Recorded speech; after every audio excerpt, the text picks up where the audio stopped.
Nature Solutionaries is a podcast about conservationists who do amazing things for nature and bring inspiration into our lives. Tilo Nadler is a German-born primatologist and conservationist living in Vietnam. In 1993, Tilo founded the Endangered Primate Rescue Center, which has rescued over 400 endangered and critically endangered primates and bred more than 300 of them. He also helped create a community of 30 local rangers in the Van Long Nature Reserve, thanks to which poaching of Delacour's langurs has been eliminated and the population nearly quadrupled. And at the age of 80, Tilo is more active than ever, juggling 4 different projects. Together, we'll talk about his fight for the protection of Vietnamese langurs, his conservation career, and the future of Vietnamese primates.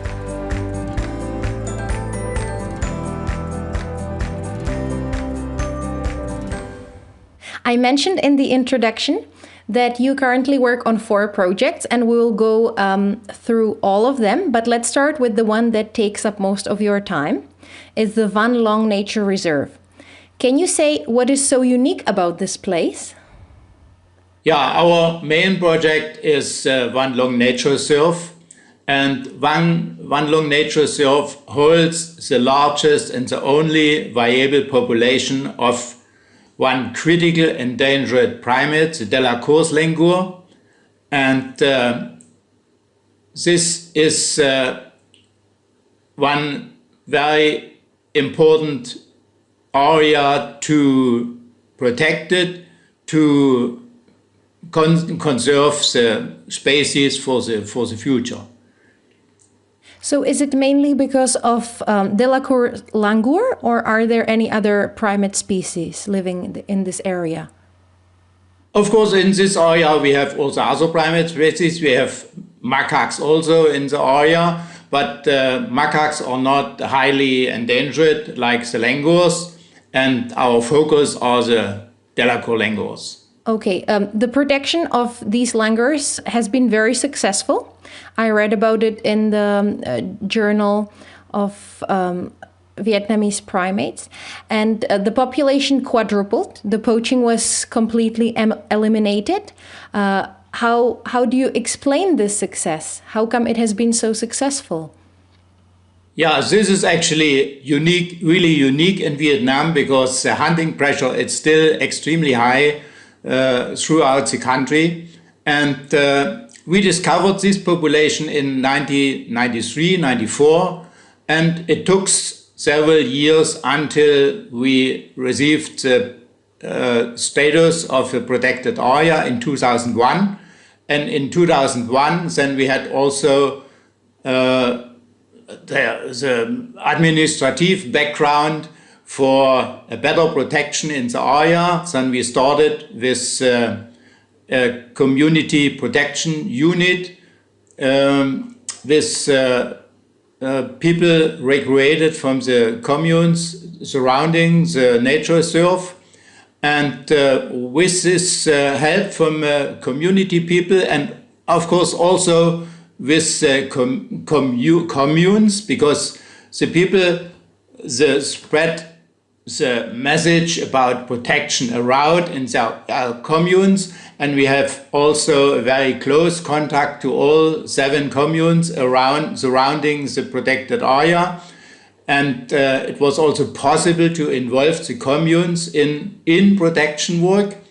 And finally, there is no poaching anymore. And of course, without any poaching or without reduction of the population over 20 years nearly exploded now.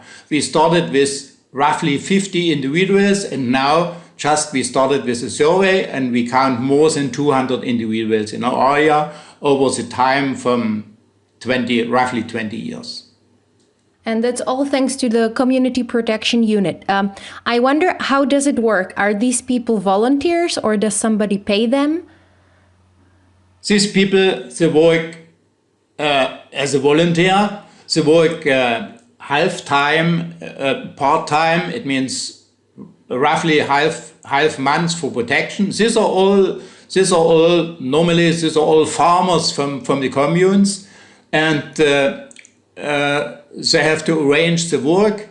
Also in work for the fields, then the protection work reduced, but then we have enough people to fill up the gaps with if somebody has to work on his field, and the people are paid, but with a very, very low salary, and the payment was arranged by the German German conservation organization, Frankfurt Zoological Society.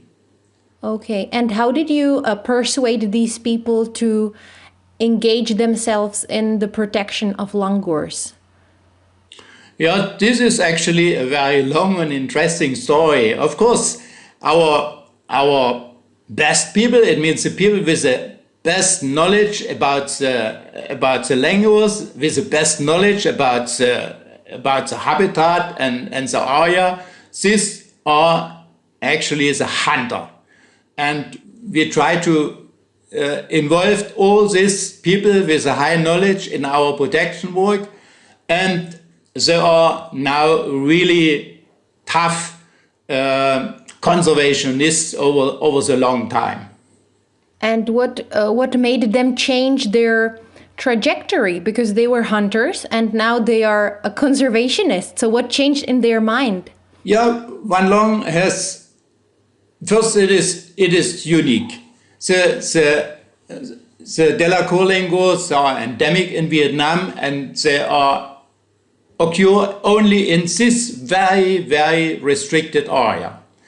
And over the years, of course, the people are proud about this species around their hometown, around their village.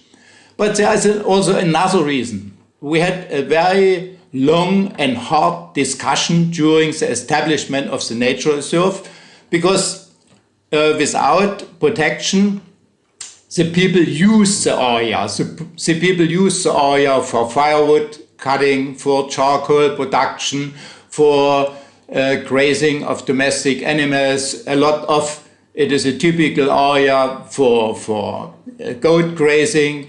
Water buffaloes run around, and cows, and on a water surface they keep ducks, and it was really a high impact to the area.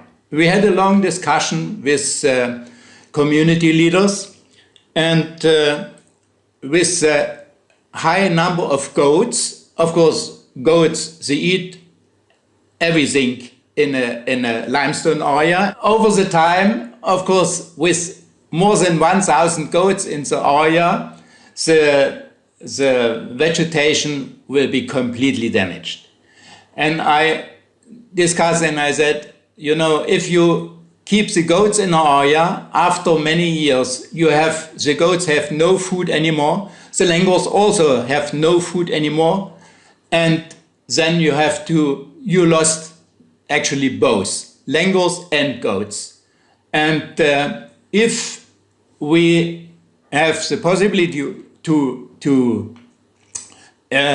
reduce the number of goats or to move the goats out from this area, then we have a chance to create a tourist site for this area, because there are also not only foreign tourists but also Vietnamese tourists are very interested to see this endemic primate species. And finally, the leader of the commune, where they kept the highest number of goats, he decided he will work for conservation. And then it was amazing. It was like a wonder what was happened, because in 3 months all the goats disappeared from the mountain. Really? The villagers, all the goats, and sold the goats, and then we have now a goat-free area. It means the best habitat now and no concurrence anymore for the langurs. Wow, amazing. And if I read it correctly, the area of Van Long Reserve is 3,000 hectares. And about 1/3 is in poor condition because of the limestone quarrying and dust pollution. That's another, like competitor or something that's making it hard for langurs to live there, right? Apart from the human pressure on this area. And your plan is to extend the reserve by another 1,000 hectares, right? Yeah. So in which stage are you now of extending the reserve? Yeah, the reserve is currently about 3,000 hectares. And roughly 1,000 hectares are water surface. It means this is also not a habitat for the langurs.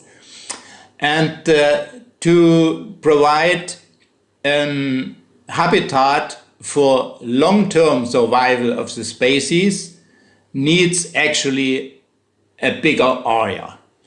And only in a bigger area we can keep a viable population over a long time.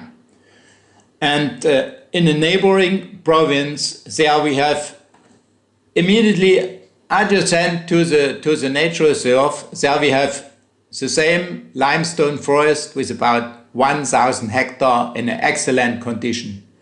But the problem is, this is in a neighboring province. And the border from the province is a very strict border in Vietnam. There are actually no possibilities to extend one nature reserve over a border in the next or in a neighboring province. So in a moment, we are in discussions that we established in a neighboring province a new nature reserve. Of course, it is now, it should be in contact with Van Long Nature Reserve, but on the other hand, it is also quite a waste of energy, time, and also people, because if we established a new nature reserve in a neighboring province, of course, this nature reserve needs also a headquarter. This needs some rangers separate from the rangers in our province, and it needs a different management system and different financial background. So it is much more complicated than an extension from an existing nature reserve. But we are on the way now because there is no other choice that we can extend our nature reserve into the neighboring province. So you will have to create a reserve which will be neighboring or adjacent to the current one. I wonder why do they mind so much extending the reserve? Like, is it bureaucratic or is it, I don't know. I don't understand it. It's just one area. So it will be a little bit bigger. So why do the authorities worry so much that, why don't they want to allow it? I don't understand. Yeah, that is very difficult to understand. But it is also, if I see this, the conservation activities in Germany, it is also very similar. So, and the most important point for these restrictions that the neighboring province, of course, they like to manage this also. And of course, there is every time a problem with the financial background, where the money should come to manage this additional part. And we have also the situation in Vietnam that we have now 30 national parks, and only 6 national parks under central management. All other national parks actually under provincial management, and these are not really national parks. These are actually provincial parks. The name is national park, but it's not managed by the central government. And the reason for this different management of the national parks is also that we have national parks which include parts of several provinces. Like our national park, Cuc Phuong, is a national park with parts of 3 provinces. And this is actually not to manage by one province, and it is managed by the central government, by the Ministry of Agriculture. But if you have a national park only in one province, then it's managed by one province. And okay, so it's basically administration and bureaucracy. It is actually only bureaucracy, right? Okay. And so how realistic is it that the second part of the park will become a reserve? This is actually, we are actually very close that we have the establishment of another nature reserve very close to the existing nature reserve. The only problem now for the establishment of a nature reserve, of course, the ministry asked for one inventory about the value of the area, about the habitat, and in a moment we undertake some surveys to provide this information for the ministry, that there we have one background to apply for the status of a nature reserve. And do you do this with the Ostrava Zoo? Of course, this survey is also financially supported by Ostrava Zoo. Okay. And who else works on this with you, on the extension of the park? Are you doing this on your own? Is this like one-man show, or do you have more people to help you? No, actually, it needs Vietnamese administration. I'm working only in a background as to give some recommendations for the administration. Of course, One Long Nature Reserve is very interested also. The ministry is very interested also, but I have no official voice. I can only work through the Vietnamese provincial government with recommendations or consultancy and something like this. And how do the local people feel about creating another reserve? Do they support you, or is there any resistance? Actually, the local people support this plan to establish a nature reserve, because since many years now, this part in the neighboring province is already more or less illegally under our management, under our control, and under our protection, and also with the close involvement of the communes in the neighboring province. But this, of course, this is not officially, but we have the support also from the communes in the neighboring province, and we have also some staff from our community protection unit from the neighboring province. Okay, so when do you think the reserve will be established? Like in a year or 2? I hope we have it next year, latest in 2 years. Okay. And I heard that the Van Long Reserve could be enlisted in the new IUCN Green List of Protected and Conserved Areas.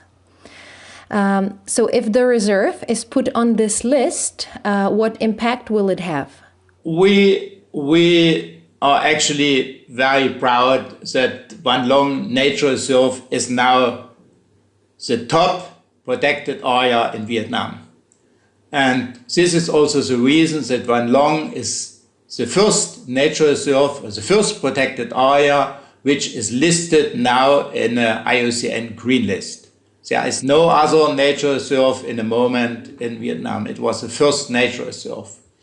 And with the Green List, there we hope that we can get also some international and foreign support to carry out our work for this. And of course, it is also the communes around the nature reserve. They are also now very proud about this status, and this supports also conservation and protection of the area. We have also another point. Of course, the area with 1,000 hectare water surface is the largest wetland area in northern Vietnam.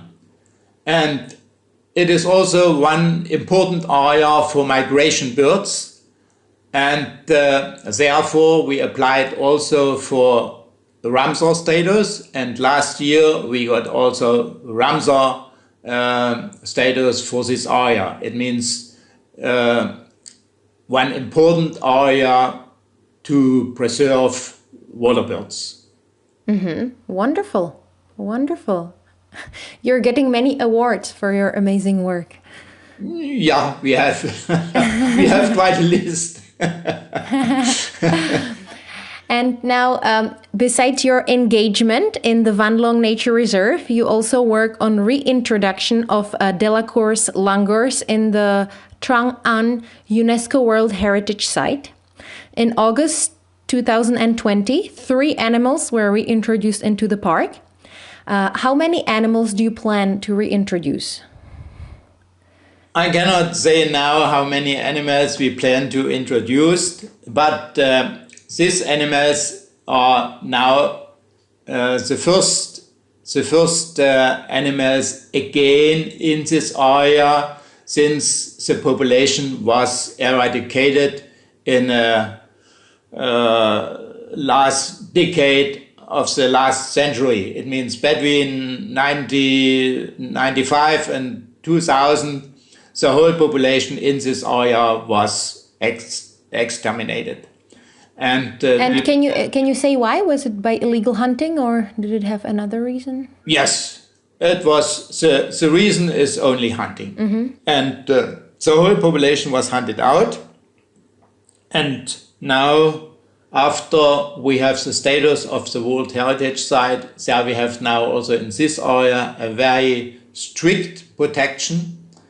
And I hope we can establish a new population in this area. And the first animals are captive-born individuals from the Endangered Primate Rescue Center. But in a moment, we started also with surveys in other unprotected areas to find probably and hopefully to find some groups or some animals, sometimes also single animals, and to find also a possibility to catch these animals and to translocate to this new established protected area, to this World Heritage Site. Okay, so these 2 projects, I call them project number 2, which is the reintroduction, and project number 3, the field study of langurs in provincial areas. Actually, they interact, right? So with the Ostrava Zoo, you're carrying out a field research of langurs in 3 areas, and your aim is to find langurs population and relocate them to a safer place. So the safer place is the UNESCO World Heritage Site? Yes. All right. Yes. We have, I mean, it is also one possibility, but this can be a future project if the population in Van Long in the future increase, then it is also a possibility to translocate some individuals from one long nature reserve into the World Heritage Site, so that we have a founder group or founder animals for the establishment of another population. And how many animals do you have to put into one place so that it creates a sustainable population? To establish a sustainable population is actually, this is a very difficult question. And of course, it takes also a very long time. This is actually a project which runs maybe over 20 or 30 years. Of course, it is depend from a founder individuals. And if we also try to establish a population with a high genetic diversity, it needs also animals from different founder groups. It means not only captive bred animals from Endangered Primate Rescue Center. It needs also wild caught animals from other places, that we have really broad genetic diversity. But one long nature reserve shows that we started with 50 individuals 20 years ago, roughly 20 years ago. It means a population can be started also with 30, 40 individuals and finally develop to a viable population. Okay, so the plan in the upcoming years is to translocate more animals into the UNESCO World Heritage Site so that they also grow into a bigger population there, right? Yeah, correct. We have also a second population. One long is one population now, a stable population in a protected area. But we have a second population currently in an unprotected area, not very far from one long nature reserve, and this population is now under really extremely high pressure from limestone quarrying for cement production. And in a moment, there is a very hard fight to get also protection status for this area. But the fight is not over yet, and we don't know it is possible to get this protection status for this area, or the cement industry and the province has more power, is more interested to provide the quarrying for the cement industry, and then of course we lose this population also. But then we have also the possibility to move some animals from this area to the World Heritage Site. This would be also one option if the pressure from the limestone quarrying is too high in some parts of this area. And is it difficult for the animals to get used to the new environment? No, this is actually no problem, because it is not a different environment, is not a different habitat. The geographic difference is only 30, 40, 50 kilometers, so it's not very far, and the habitat is absolutely the same. It means the animals have no any problem to tackle with the new habitat. Okay, and you're now doing the field research in 3 provincial areas, and why is it not safe for the langurs to live there? Why do you want to move them? What's the problem in these places? If you have some langur groups outside from unprotected areas, they are under very high pressure, not only from hunting, also from habitat destruction, because all these limestone areas outside from protected area under high pressure through logging. It means mostly these are not big forests. Limestone forest is not forest with big trees, but it is very common to use this trees for firewood and also for charcoal production. And also in all these areas is also limestone, is also quarrying activities, not only for cement production, also for buildings, for roads, for houses, and therefore all these habitats are under high pressure. And of course it is not gone in the short term, but it will be gone in the next decade. And on the other hand, a small isolated group with 5, 6, or also maximum probably 10 individuals is not a viable population. And over the years, it will take also maybe 10 years, but this small group finally is gone. Okay, that's very sad. I'm wondering, in how many places in Vietnam do langurs live now? There are eight types of langurs. So you said that the only viable population of Delacour's langur is in Van Long Nature Reserve. And you also said that langurs are threatened all over Vietnam. So in how many places, I don't know if it's even possible to answer to this. In general, Vietnam has 25 primate species. This is the highest number on primate species on Southeast Asian mainland. Only Indonesia with so many islands has many species. But Vietnam has the highest number with 25. And we have 11 langur species in the country. And 3 of them are endemic, exist only in Vietnam, nowhere else in the world. And another number from langurs, these are range species. It means they occur only in a small area, but in Vietnam and over the border in China, or in Vietnam and on the other side in Laos or in Cambodia.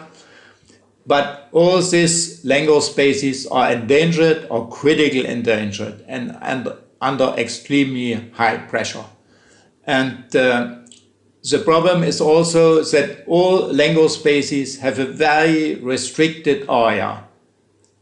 Naturally, it means also in historical time, without any habitat destruction or hunting, the distribution area of the species were relatively small. But now, with habitat destruction and habitat fragmentation, of course, the habitats are very often tiny, very small, like for the Delacour langurs or for the Katba langurs or for the Tonkin snub-nosed langurs. These are the 3 endemic species.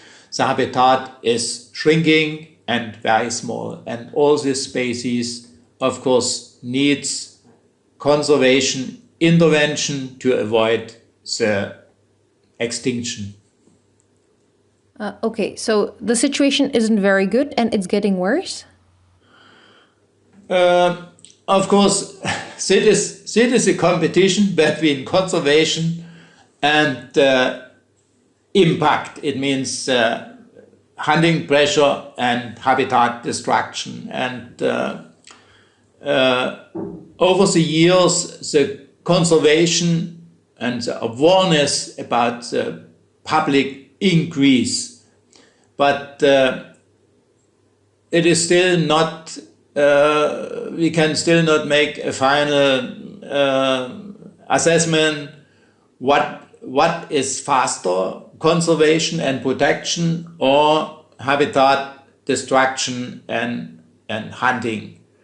So it means it is still a very critical situation for many species. For the Delacour langurs, I think there we have now a stable population, try to establish a second stable population. So this looks very optimistic. But for other species like the Katba langur, occurs only on Katba Island in Halong Bay. It is a very small area, and this is the world's rarest langur at all. There are only 60 or 65 individuals left in the wild. And there we have also not only habitat destruction, there is actually no hunting anymore since also many years, and habitat destruction is also not a point in the area because it is also a national park. But we have there another factor, that the population is fragmented, and the groups have actually, the small groups have actually no contact. It means they have no possibility for a genetic exchange, and there we have also a typical behavior of the langurs, that the social structure for all these langurs is normally one male and a lot several females, between 3, 5, 6 females and the offspring. So it means there are, with a birth rate 50-50, there are male langurs around, and these langurs try to take over one established group, and with these takeovers, every time the males kill the babies in this group. And if this group now separated from other groups, there is actually no possibility that the number of individuals increase. And this is the reason for Katba langurs. So we have now since 20 years no any increase of the population. Since 20 years the population stay by 60, 65 individuals. Oh, okay. And what should be done then? Yeah, this is a problem, and I think there is only one way now for this, to rescue this species for extinction, to start with a captive breeding program. But because in the captive breeding program there is no, there we can avoid the infanticide. It means we can avoid this killing of babies, and with captive bred individuals there would be a possibility to fill up these gaps, that we have later a connection between the groups and an exchange between these groups. I think this is the only way for conservation to avoid extinction of the species. And does the Endangered Primate Rescue Center breed Katba langurs so that they can be then reintroduced to the Katba Island? We have in the Endangered Primate Rescue Center, we have a captive breeding program for Katba langurs also, but unfortunately the founder animals, they are related now, and this is also a genetic problem. We have 6 Katba langurs in a Endangered Primate Rescue Center. It means roughly 10% of the world population in captivity, and this could be a source for a captive breeding program with additional males from a wild. Could be breeding program extended, and finally the provide the basis for reintroduction. This would be a possibility. And does the center already work on this? There's unfortunately no real cooperation between the projects, and there is a difficult work because the current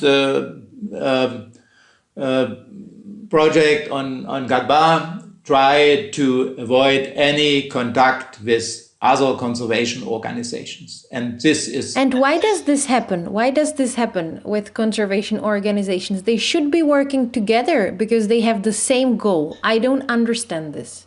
Also, we don't understand this, and since many years now we have this problem that some conservation organizations, and this one on Gadba is one of them, they are not agreed and not interested on any conservation because they think this is their species and the work for this species, and there should not be any other conservation organization involved. It's an ego thing, I think. Right. This is actually a very sad story. Mm-hmm. And okay, so let's talk about something funny. It's the last project that you have, and I would call it 3 naughty langurs. Can you speak about that? Yeah, yeah. This is a very uncommon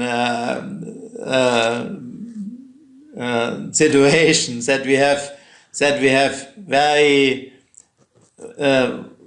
langurs in central Vietnam, wild ones.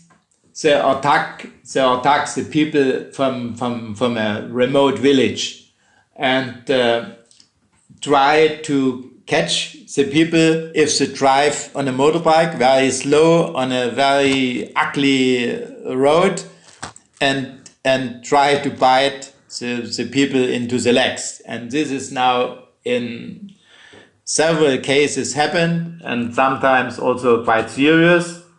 And the district and provincial administration, of course, they are interested to do something because they are now under pressure from the people in the commune, and they ask what can be done.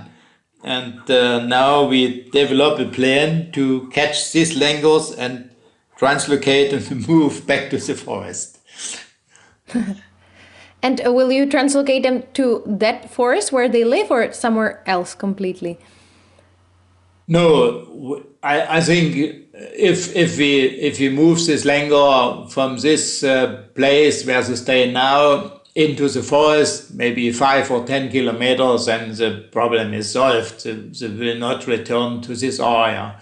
So, but of course, it is not an easy task to catch a wild langur group, and I think there are several possibilities. Or finally, we can anesthetize the langurs with a gun or with a blowtorch, or we can trap the langurs in traps. So, but we have to see which possibility now is the best and which one we can choose. In a moment, the province and the district discuss now, and we are waiting now on a response. What should be, when we can start, or when should we start with the actions there? Okay, well, this case is partly funny and partly sad. Funny because 3 langurs are jumping on people riding motorbikes, but then sad because they're hurting them, and also because I think it illustrates that people and animals have come into too much close contact, and it's due to the habitat fragmentation. So I wonder, how do you see the future of nature or of primates in Vietnam? The future for primates looks quite optimistic if we can reduce the poaching.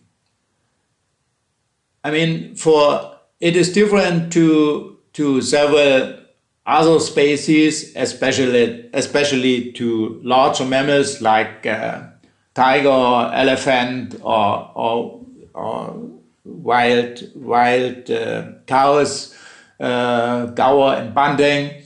They need larger and unfragmented habitat. But for primates, we have still enough good habitat for variable populations. The biggest problem is the hunting.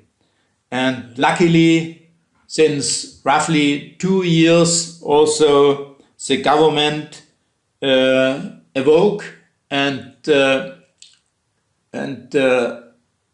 is more or support now the rangers, the police, and especially also the judges that we have now since roughly 2 years, much higher prosecution for illegal hunting, wildlife trade.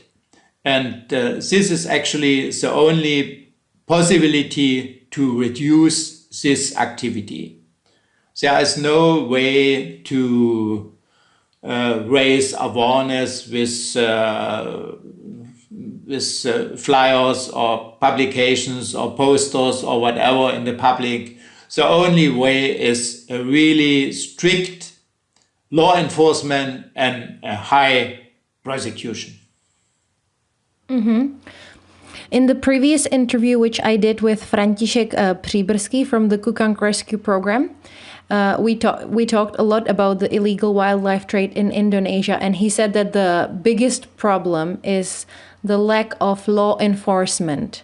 So even though some people are caught doing the illegal trade, they are not punished. So in Vietnam, since 2 years, the situation has gotten better and people are punished for illegal wildlife trade.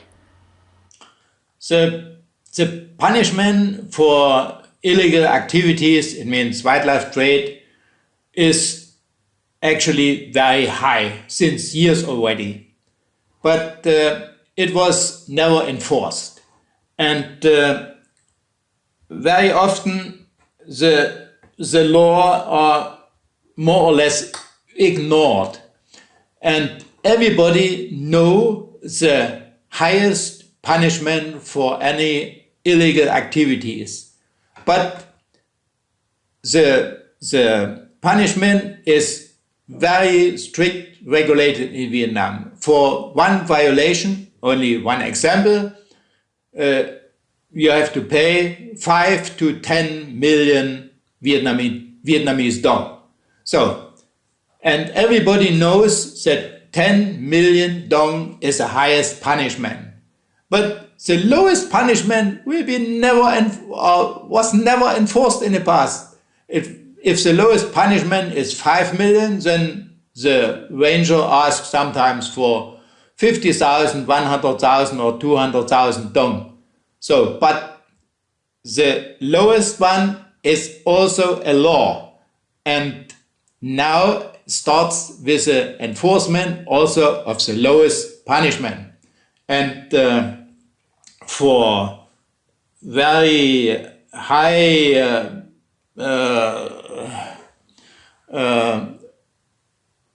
violations when are endangered or critically endangered animals involved, or also as an example for trade on ivory, on rhino horn, and pangolins, the punishment is now very high. And normally it is for the highest prosecution is now 10 years and more prison. And for example, in the past, it was never enforced the transportation for one pangolin, or the punishment was maybe 100,000 dong. It means this is $5. But now one pangolin, roughly in average, is 1 year prison. And this is a very strict enforcement. So did the illegal hunting decrease in the last 2 years in Vietnam? That is a very difficult to assess, and I mean the illegal hunting decreased because the number of animals decreased. This is one reason, but we see also for imported wildlife, especially ivory and rhino horn, it didn't really decrease. It is still every week, every month, we have confiscated animals, we have confiscated endangered animals, we have confiscated tigers, and we have tons of confiscated ivory. It seems it is not really a decrease, but I hope with higher punishment that the future looks better. And why is the Vietnamese society so much interested in these animal products? It is not to say that society is interested in animal products or in a wildlife for food and restaurants.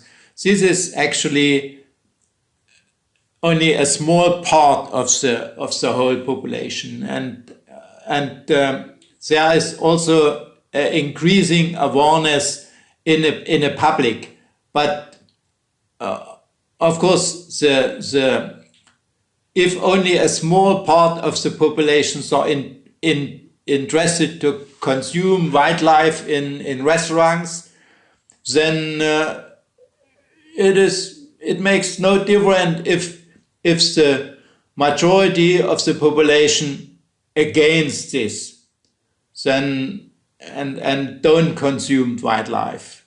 But there are still a lot of wildlife consumption in restaurants, and of course the other part is the trade to China. This has a financial reason. All the trade with also with rhino horns and with ivory, this is a financial background, and there is also a very intensive trade of wildlife to China. Okay. Thank you very much. Now I have a few last personal questions. So you are 80 years old now, and you're more actively engaged in conservation than many people in their 20s and 30s. What motivates you? What's your secret? If you love the nature and the animals, then it is no way to stop these activities for conservation and protection. And if we have also some positive results, and like one long nature reserve, then it's support also the work and optimism for the future. It's wonderful that you have such a case of like you have this very positive story of Van Long, because I think that many people do conservation, but maybe they work on some issue which isn't so easy to solve, so they get a lot of pessimism, you know. Yeah. I had one question. What do you consider your biggest conservation success? We had thousands of visitors for the Primate Center, and we published, I don't know, hundreds of papers and books and information.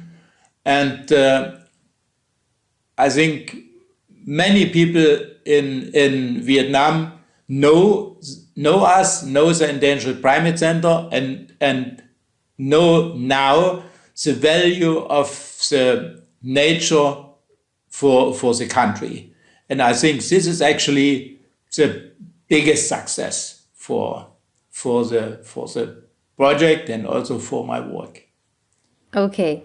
And my last question is, which I ask everyone, can you say one simple thing that anyone can do to help protect the nature? The best way to understand nature and conservation is if you go to the forest, if you go to the nature, enjoy the nature, and then you will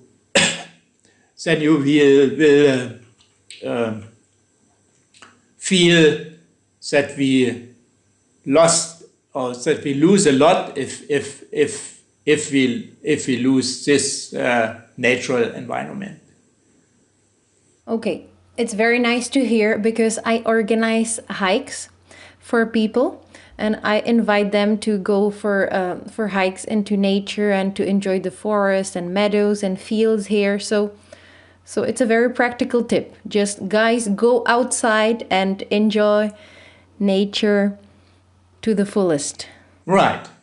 I mean, it is difficult to understand something for nature conservation if you go only to discotheque or to restaurant or to another entertainment park.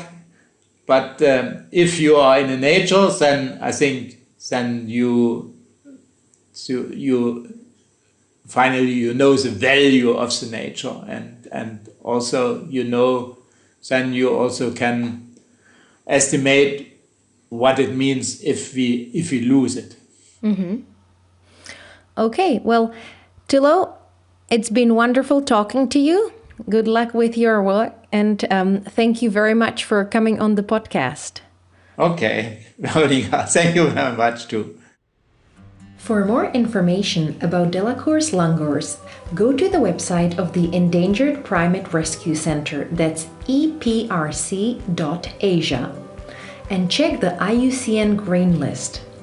Thanks for listening, guys. I hope you enjoyed this episode. If you did, then please give a rating and subscribe to get notified when new episodes are live.